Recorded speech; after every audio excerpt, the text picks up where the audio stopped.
Hello students, this is Neelam.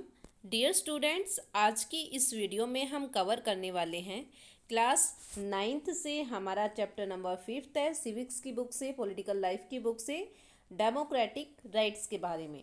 So dear student, इससे पहले हमने वर्किंग ऑफ इंस्टीट्यूशन में देखा अलग अलग टाइप के जो इंस्टीट्यूशन हैं, जैसे लेजिस्लेचर है, एग्जीक्यूटिव, जुडिशरी, वो कैसे काम करते हैं, उनके पास पावर क्या है और उनके मेन फंक्शन क्या है। तो उसके बारे में हम पहले अपने वर्किंग ऑफ इंस्टीट्यूशन में कवर कर चुके हैं। अभी हमारे पास आता है डेमोक्रेटिक राइट के बारे में कि एक डेमोक्रेटिक कंट्री जो होती है उसमें वहाँ के लोगों को कुछ फंडामेंटल राइट्स मिले होते हैं और उन्हीं फंडामेंटल राइट्स को डेमोक्रेटिक राइट्स भी कहते हैं। तो वो कौन कौन से डेमोक्रेटिक राइट्स है, किस कंट्री में है और किस में नहीं है, तो उसी के बारे में, और मेन की कौन उन डेमोक्रेटिक राइट्स को सिक्योरिटी देता है, कौन सिक्योर करता है, तो इसके बारे में हम अपने इस चैप्टर डेमोक्रेटिक राइट्स में देखेंगे। सो स्टार्ट करते हैं। सबसे फर्स्ट हमें ओवरव्यू दे रखा है। In the previous 2 chapter we have looked at 2 major element of a democratic government. इससे पहले हम जो डेमोक्रेटिक गवर्नमेंट है उसके बारे में अच्छे से पढ़ चुके हैं। चैप्टर 3 में हमने डेमोक्रेटिक इलेक्शन के बारे में देखा। उसके बाद चैप्टर 4 में हमने जो इंस्टीट्यूशन है उसके बारे में देखा। अब ये सभी मिलकर हमें यहाँ तक ये तो पता चल गया कि डेमोक्रेटिक कंट्री किसको बोलते हैं, डेमोक्रेसी क्या होती है, उससे रिलेटेड मेन बातें हमें पता चल चुकी है। इससे आगे जो फंडामेंटल राइट्स होते हैं, डेमोक्रेटिक राइट्स होते हैं, उनके बारे में हम देख रहे हैं। तो इस पूरे चैप्टर में हम उन्हीं डेमोक्रेटिक राइट्स के बारे में और अलग अलग कंट्री में कौन कौन से डेमोक्रेटिक राइट्स हैं, फॉलो होते हैं, कैसे क्या फॉलो होते भी है या नहीं, तो उसके बारे में हम अपने इस पूरे चैप्टर में रीड करेंगे। तो जो फंडामेंटल राइट्स है, जो इंडियन कॉन्स्टिट्यूशन ने हमें फंडामेंटल राइट्स दे रखे हैं, वही डेमोक्रेटिक राइट्स में भी इंक्लूड होते हैं, तो उनके बारे में हम देखेंगे। सबसे पहले हमारे पास हमारा मेन टॉपिक आता है लाइफ विदाउट राइट्स। अगर हमारे पास राइट नहीं होंगे तो हमारी लाइफ, हमारा जीवन कैसा होगा, क्या कर पाएंगे, क्या नहीं कर पाएंगे। In this book we have mention right again and again. तो इस बुक में हमने देखा कि बार बार हमें राइट्स के बारे में बताया गया, अपने अधिकार के बारे में बताया गया है। If you remember we have discussed right in each of the 4 preceding chapter, can you fill in the. तो यहाँ पर मतलब हमें हर चैप्टर में, जो भी हमने इससे पहले 4 चैप्टर अपने किए हैं, उसमें हर चैप्टर में हमने अपने राइट्स के बारे में देखा है, उसके बारे में पढ़ा है। तो उसी को और आगे फर्दर कंटिन्यू करते हुए हमारे पास हमारा जो फर्स्ट पॉइंट है वो आता है प्रिजन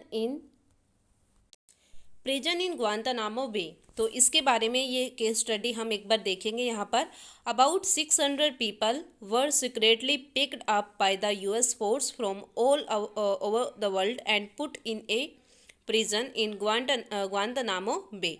तो क्या हुआ यहाँ पर? तो यहाँ पर केस स्टडी में हमें ये बता रखा है कि एक बार यूएस फोर्स ने क्या किया कि 600 पीपल थे उसके यूएस में, पूरे ओवरऑल वर्ल्ड से उसने 600 पीपल को अलग अलग जगह से सीक्रेटली उनको पिकअप किया और उनको ग्वांतानामा बे जो है, वहाँ एक जगह का नाम है, वहाँ पर उनको जेल में डाल दिया। An area near Cuba controlled by American navy. जो ग्वांतानामो बे है वो कहाँ पर है? क्यूबा में है, और इसको कंट्रोल कौन करता है? American navy. अनाज father Jamil al Banna was among them. तो इनमें से ये 2 नेम दे रखे हैं हमें, वो भी इनमें से एक थे। The American government said that they were enemies of the US and linked to the attack on New York on 11 September 2001।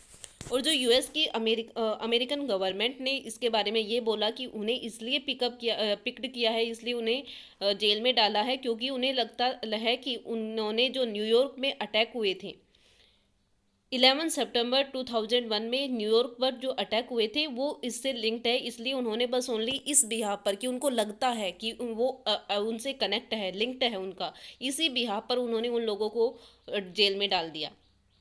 In most cases, the government of their countries were not asked or even informed about their imprisonment। और उन्होंने उस जिस भी country से उन लोगों को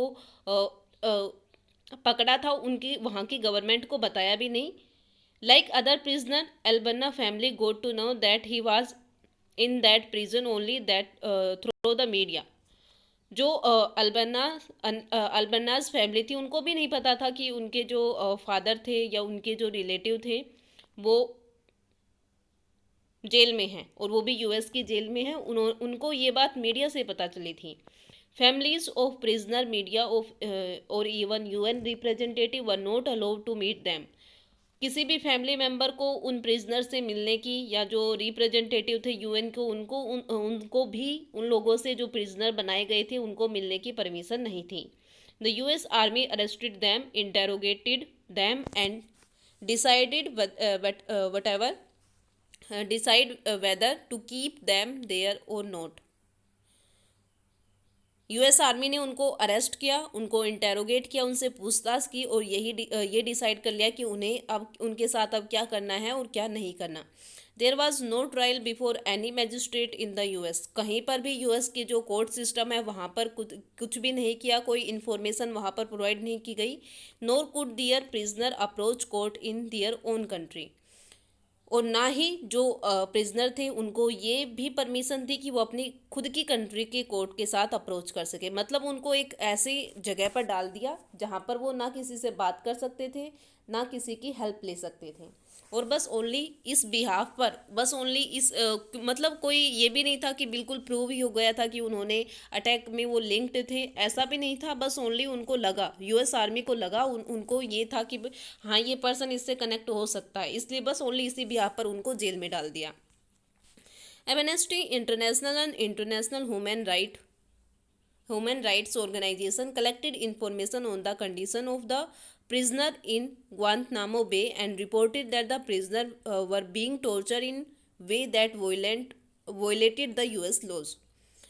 फिर यहाँ पर बात की गई है एक एमनेस्टी इंटरनेशनल की। एमनेस्टी इंटरनेशनल क्या है? एक इंटरनेशनल ह्यूमन राइट ऑर्गेनाइजेशन है जो इंटरनेशनल लेवल पर ह्यूमन राइट्स को प्रोटेक्ट करती है।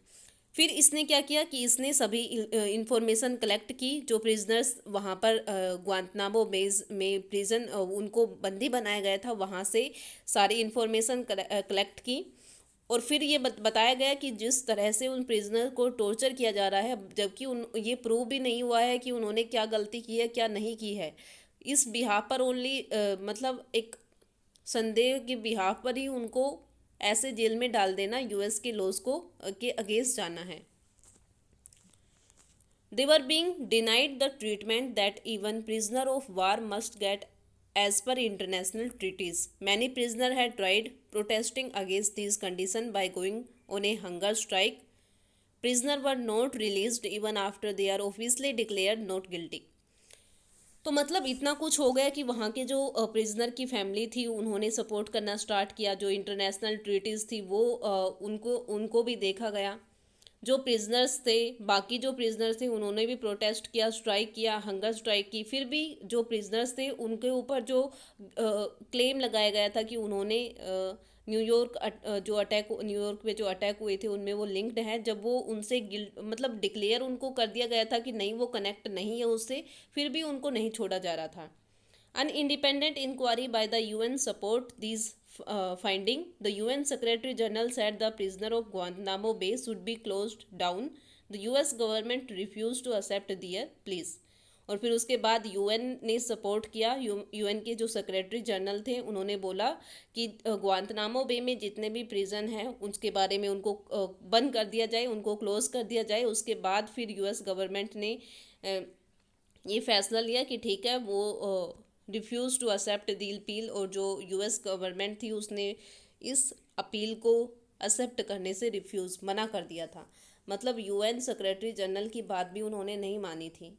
तो मतलब यहाँ पर अगर राइट्स की बात की जाए तो राइट्स कहाँ पर शो हो रहे हैं? मतलब एक पर्सन को ओनली इस बिहाफ पर कि वो हो सकता है, हुआ भी नहीं है, मतलब वो कनेक्ट भी नहीं है किसी क्रिमिनल एक्टिविटी से, लेकिन ओनली बस इस बिहाफ से कि ये हो सकता है, इस बिहाफ पर उन सबको उन्होंने जेल में डाल दिया, और उसके ऊपर से ना किसी से मिलने दे रहे हैं, ना कोर्ट की हेल्प लेने दे रहे हैं। तो अगर यहाँ पर राइट्स की बात आए तो राइट्स मतलब एक इंटरनेशनल लेवल पर जो एमनेस्टी इंटरनेशनल काम करती है, तो उन सब की हेल्प के बाद फिर बाद में जो यूएस की गवर्नमेंट थी उसने जो वहाँ के जिन पर्सन को प्रिजन किया था, उनको बंदी बनाया था, उन सबको फिर बाद में मतलब जब वो उन यूएस की जो गवर्नमेंट थी उसने देखा कि हाँ अब ये प्रॉब्लम, क्योंकि पूरी ओवरऑल कंट्री से उन वर्ल्ड से उन लोगों को लेके आए थे, तो बाद में जब कंट्रीज़ ने बर्डन बनाया तब जाकर उन्होंने उन प्रिजनर को छोड़ा था। उसके बाद हमारे पास एक और यहाँ पर इसके बाद हमारे पास एक और केस स्टडी आती है सऊदी अरेबिया की। तो सऊदी अरेबिया के बारे में देखते हैं कि वहाँ के सिटीजन और वहाँ की गवर्नमेंट से रिलेटेड क्या राइट से रिलेटेड क्या उनमें कॉन्फ्लिक्ट थे। तो सबसे फर्स्ट हमें दे रखा है the country is ruled by a hierarchy king and the people have no rule in electing or changing their ruler. मतलब सऊदी अरेबिया में क्या था कि वहाँ पर किंग रूल करता था। जो किंग के जो भी उसके असेंडेंट होते थे, जो उसके उत्तराधिकारी होते थे, वही रूल करते थे। वहाँ के लोगों को बिल्कुल भी कोई रोल नहीं था कि वो किसको चुनना चाहते हैं और किसको चुनना नहीं चाहते, तो इस बारे में उनका कोई डिसीजन नहीं होता था। The king select the legislature as well as the executive. जो किंग होता था वो खुद ही लेजिस्लेचर को भी सिलेक्ट करता और एग्जीक्यूटिव को भी। ही अपॉइंट द जज and can change any of their decision. वो ही जजेस को भी अपॉइंट करता और अगर कोई उसके अगेंस्ट जाता था, अगर उसको लगता कि उसको चेंज कर देना चाहिए, तो वो अपने डिसीजन को चेंज भी कर सकता था। मतलब कभी भी वो लेजिस्लेचर, एग्जीक्यूटिव और जजेस को चेंज कर सकता था। Citizen can not form political parties और एनी पॉलिटिकल ऑर्गेनाइजेशन। वहाँ के लोग, वहाँ के सिटीजन कोई भी पॉलिटिकल पार्टी या पॉलिटिकल ऑर्गेनाइजेशन नहीं बना सकते थे। Media can not report anything that the monarch does not like. जो किंग नहीं चाहता था, जो वहाँ का राजा नहीं चाहता था, मीडिया ऐसी कोई भी रिपोर्ट वहाँ पर लोगों को नहीं देगी। There is no freedom of religion. वहाँ पर किसी को फ्रीडम, कोई भी फ्रीडम फॉलो करने की कोई भी रिलीजन फॉलो करने की फ्रीडम नहीं थी। Every citizen is required to be Muslim. हर सिटीजन के लिए वहाँ पर बस ओनली एक ही रिलीजन है और वो कौन सा है? Muslim. Non Muslim resident can follow their religion in private but not in public. जो नॉन मुस्लिम होते थे वो अपने रिलीजन को अगर उन्होंने फॉलो करना है तो वो प्राइवेटली कर सकते थे, अपने घर पर ही कर सकते थे। घर से बाहर या किसी प्राइवेट प्लेस पर वो अपने रिलीजन को प्रमोट नहीं कर सकते थे। Women are subjected to many public restriction. Women के ऊपर काफ़ी ज़्यादा रिस्ट्रिक्शन, उनके ऊपर काफ़ी ज़्यादा मतलब पाबंदियाँ लगाई हुई थी। The testimony of one man is considered equal that of two women. वहाँ पर अगर कोई भी वोटिंग होती थी तो एक मैन वोट करता है और दो वुमेन वोट करती है, तो वो इक्वल मानी जाती। मतलब एक मैन जो होगा वो टू वुमेन के इक्वल होगा। तो वहाँ पर जैसे हमारे यहाँ पर होता है ना कि वोट की जो वैल्यू होती है वो इक्वल होती है, लेकिन वहाँ पर ऐसा कुछ नहीं था। जो वोट की वैल्यू थी, मैन की वोट की वैल्यू वुमेन के वोट की वैल्यू से दुगनी थी। तो अगर एक मैन वोट करता है तो वो एक वोट मानी जाती थी और वुमेन जो वोट करती थी वो हाफ, अगर दो वुमेन करती है तो one. This is true not just of Saudi Arabia. There are many countries in the world where several of these condition exist. और ओनली सऊदी अरेबिया ही नहीं बल्कि वर्ल्ड में काफ़ी ऐसी कंट्रीज है जहाँ पर ये कंडीशन अब भी देखने को मिलती है। तो ये ये कनेक्ट हमें करना है राइट से कि हमको इंडिया में कौन कौन से राइट्स मिले हुए हैं और जो कंट्री की स्टडी हम कर रहे हैं कि वहाँ पर क्या कंडीशन थी और वहाँ पर लोगों को क्या राइट्स मिले हुए हैं, उसके बारे में हम देख रहे हैं। ओके। उसके बाद हमारे पास एक और केस स्टडी दे रखी है यहाँ पर कोसोवा की। एथनिक मैस्केयर इन कोसोवा। कोसोवा की केस स्टडी यहाँ पर दे रखी है, तो काफ़ी ये भी मेन केस स्टडी है हमारे पास। तो इसमें क्या बता रखा है कोसोवा में? You might think that this is possible in an absolute monarch but not in country which choose their rulers. कभी कभी ऐसा होता है कि जहाँ पर मोनार्की होती वहाँ पर तो हम सोच सकते हैं कि ऐसा हो जाए, कोई मैस्केयर हो, मतलब कुछ ऐसा हो जो लोगों ने सोचा भी नहीं हो। लेकिन जहाँ पर रूलर हम खुद, जो हमारे रूलर्स होते हैं वो हम खुद चूज करते हैं, वहाँ पर अगर कोई ऐसा इंसिडेंट हो जाए जो हमने सोचा भी ना हो तो उसके बारे में ये एक गलत पॉइंट बनता है। Just consider this story from Kosovo. और उसी के लिए हम एक बार कोसोवा की स्टोरी देखते हैं। This was a provinces of Yugoslavia before its split. तो यहाँ पर बता रखा है कि कोसोवा जो है वो यूगोस्लोविया का एक पार्ट है। In this province the population was overwhelmingly ethnic Albanian. तो वहाँ पर ये बता रहा कि वहाँ की जो मोस्टली पॉपुलेशन है वो एथनिक अल्बेनियन है, but in the entire country shrubs were in the majority. मतलब अब वहाँ की कम्युनिटी बता रखी है, एक तो वहाँ पर एथनिक अल्बेनिया रहती है और दूसरे वहाँ पर है जो मोस्टली वहाँ पर है वो है सब के बारे में, SERBS के बारे में, Serb a narrow mind Serb nationalist Milosevic had won the election. तो वहाँ पर बता रखा है कि जो एक पर्सन थे वो नेशनलिस्ट थे और मिलोसेविक से रिलेटेड थे। ओके, तो जिनको हम मेलोसेविक भी बोलते हैं, तो वो क्या करते हैं कि इलेक्शन होते हैं और वो इलेक्शन जीत जाते हैं।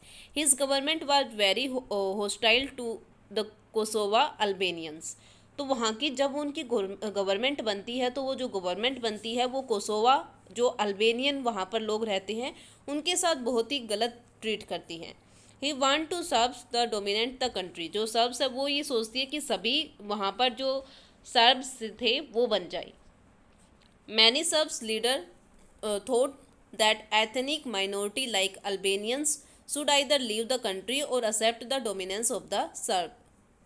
तो वहाँ पर जो सर्ब्स थे, जो गवर्नमेंट थी, उनका ये मानना था कि जो माइनॉरिटी में है, जो ज़्यादा लोग नहीं है, ज़्यादा बड़ी कम्युनिटी नहीं है, उनको या तो कंट्री छोड़ देनी चाहिए या फिर जो पहले से जो सर्ब्स की कंट्री थी उनमें कम्युनिटी थी उनको एक्सेप्ट कर लेना चाहिए।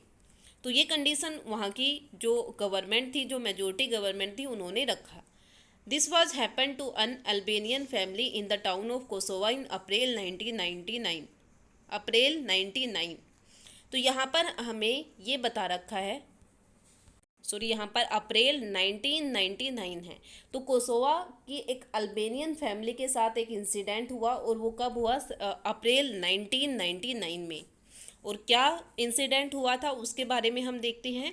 74-year-old बतीसा होक्सा was sitting in her kitchen with their 77-year-old husband इज़ेत।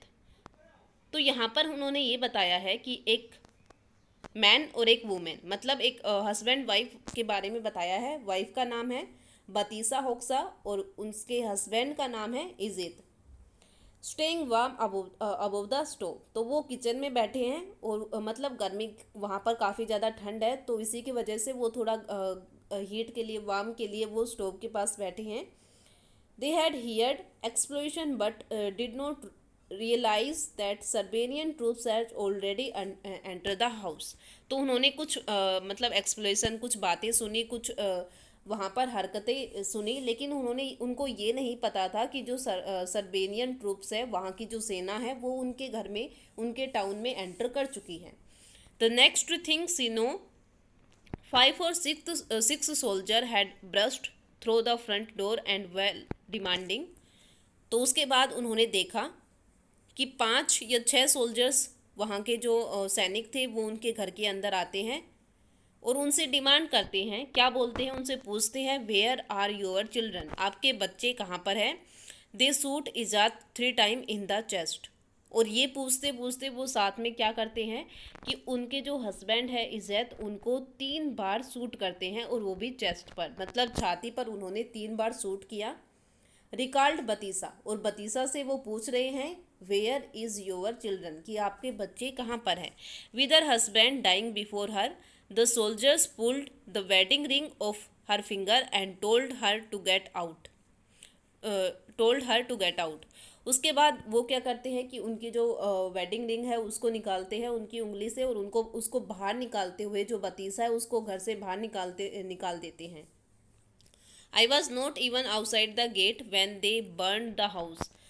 उन्होंने मुझे धक्के मार के घर से बाहर निकाला और मैं घर से बाहर भी नहीं निकली थी, तभी मैंने देखा कि उन्होंने मेरे घर को आग लगा दी है। She was standing on the street in the rain with no house, no husband, no possessions but the clothes she was wearing। अब वो क्योंकि उसके घर पर तो घर को उन्होंने आग लगा दी और उसके हस्बैंड को उन्होंने शूट कर दिया था, उनकी भी डेथ हो चुकी थी।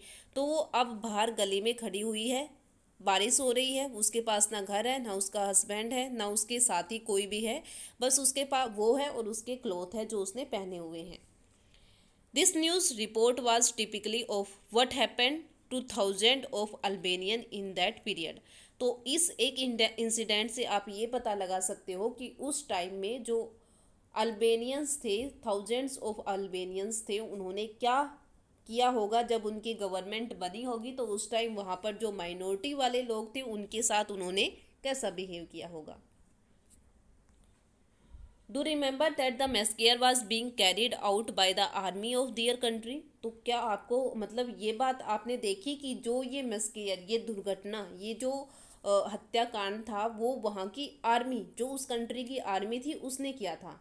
Working under the direction of the leader who came to power through democratic election. तो वहाँ पर डेमोक्रेटिक इलेक्शन हुए, उसके बाद वहाँ पर गवर्नमेंट बनी और उस गवर्नमेंट के अंडर में वो सब लोग काम कर रहे थे। उन्होंने जैसा करने को कहा वहाँ की आर्मी ने बिल्कुल सेम वैसा ही किया। This was one of the worst instance of killing based on ethnic prejudice in recent time. और ये उस टाइम का सबसे खराब इंसिडेंट माना जाता था जब एथनिक प्रेजुडियस के अकॉर्डिंग किसी को मारा गया था। Finally several other countries intervened to stop this massacre. उसके बाद काफ़ी दूसरी कंट्रीज़ जो थी उन्होंने बोला कि कोसोवा में जो इस टाइप का मैस्केयर है वो रुकना चाहिए। Milosevic lost power and was tried by the international court of justice for crime against humanity. उसके बाद जो मेलोसेविक थे, मतलब जो गवर्नमेंट में आए थे, उन्होंने अपनी पावर खो दी और इंटरनेशनल कोर्ट ऑफ जस्टिस ने उनको ये बताया कि उन्होंने क्राइम किया है ह्यूमैनिटी के अगेंस्ट। और उनको वहाँ पर एक मतलब उनके ऊपर ये क्राइम आ गया, उन्होंने क्राइम किया है और उस क्राइम की पनिशमेंट भी उनको किसने दी? इंटरनेशनल कोर्ट ऑफ जस्टिस ने। तो ये था हमारे पास जिसमें हमने 3 केस स्टडी देखी है। सबसे पहले जो बेस थी यूएस अमेरिकन ट्रूप ने जो इंसिडेंट किया था वो, उसके बाद हमने सऊदी अरेबिया के बारे में देखा कि वहाँ पर कैसे राइट्स को कौन कौन से राइट्स है, कैसे लोगों के साथ क्या बिहेव किया जा रहा है। उसके बाद अब हमने कोसोवा के बारे में देखा कि वहाँ पर लोगों के साथ कैसा बिहेव हो रहा है। तो ये थे हमारी वीडियो के आज के 3 मेन पार्ट। इसके बाद हम अपनी वीडियो के नेक्स्ट पार्ट में राइट्स इन ए डेमोक्रेसी, एक डेमोक्रेसी में कौन कौन से राइट्स होते हैं उसके बारे में पढ़ेंगे। तो ये हमारी वीडियो का नेक्स्ट पार्ट होगा। आज की पार्ट में इतना ही। तो जो पार्ट हमने इसमें कवर किया है, आई होप वो आपको अच्छे से समझ आ गया होगा। दोबारा से एक बार पढ़ते हुए आप इसको अच्छे से समझोगे। और आज का हमारा जो इम्पोर्टेंट टॉपिक इस वीडियो के पार्ट का रहने वाला है वो होगा कि जो कोसोवा की केस स्टडी आपको इसमें दी है, उस केस स्टडी के बारे में पढ़ना है और उसको अपनी नोटबुक में लिखना है। तो ये आपका आज की वीडियो का इस मेन पॉइंट का इम्पोर्टेंट टॉपिक रहेगा जो आपको अपनी नोटबुक में लिखना है और उसको अच्छे से समझना भी है। Okay, thank you.